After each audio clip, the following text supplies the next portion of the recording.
Well, blessed morning, friends, folks. Today it is April 10, 2025. So, with no further ado, let's dive right into the boatman's lesson. This is a heart at peace. We have Proverbs 14 and 30.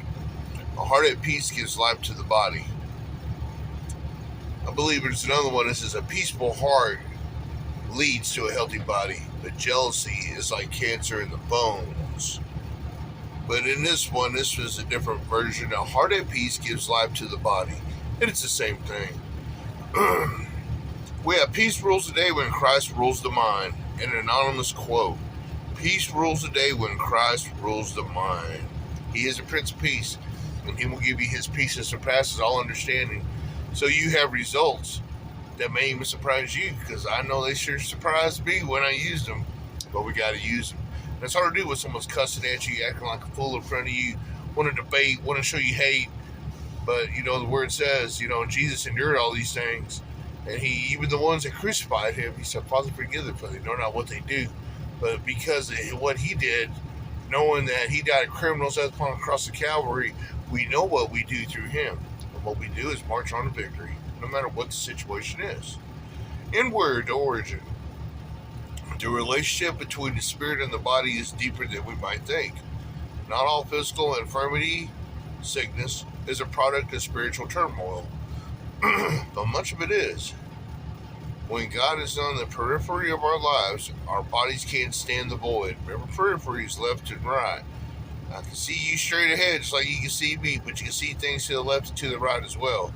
I can see that truck just went by. I can see things there to the right of me. But when you look straight, that's where you're focused on going as you walk and march forward. Peace has prerequisites. Well, hang on now. Ask anyone who has heart trouble. Stress is often a big part of it, and stress is a result of a too distant God.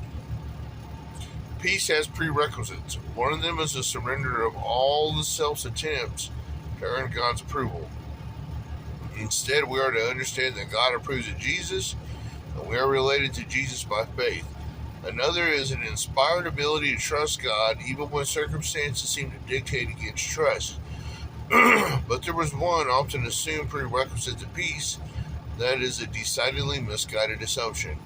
Peace is not dependent on circumstances, not real peace anyway. The real peace that comes from God is available in spite of circumstances, and it is often revealed only in the difficult times. We never know the truth of our relationship with God until it is burned in the fire. Does it remain? Then it is gold. It is true. Or does it collapse? Then it was combustible from the very beginning, worth nothing at all. Peace from God must be tested. If it isn't, we never know whether it's genuine. Oh yeah. Well, they always say if bad things are not coming your way, then the devil already has you. This is the test. Fire tests pure silver and gold, but the Lord tests the heart. Indeed, the conclusion. We human beings are a strange mixture of mind, body, and spirit. We like to think of these as separable entities, but they are not. They interrelate at levels we can scarcely understand. Sin has physical effects. Mental stress has physical effects. And a heart at peace gives life. Whatever you are going through, and it is a safe assumption that we are always going through something, that is not to affect your peace. God is above your circumstances, and he is greater than your sin. Bring it all to him, your sin, your trials, your everything. Bind yourself to the things that really matter and the one who can govern them, and rest. Be at peace and be well. What did Jesus tell the woman who touched a garment, the hem of his garment, what he was going through? He said, peace. What does he say? Peace. No, your faith has made you well. Go and sin no more. And he said, peace be with you. Later, he said Jesus was always talking about peace, not peace like a hippie. Do you know that this is a broken cross? Yeah, that's right. That's another one for another time. But yeah, the peace sign is a broken cross. But when you know the Lord's peace, you know that he's the one in the middle that stood for you and me. You could be as the fool on the left, or you could be as wise as the thief on the right. Who said, Jesus, forgive me.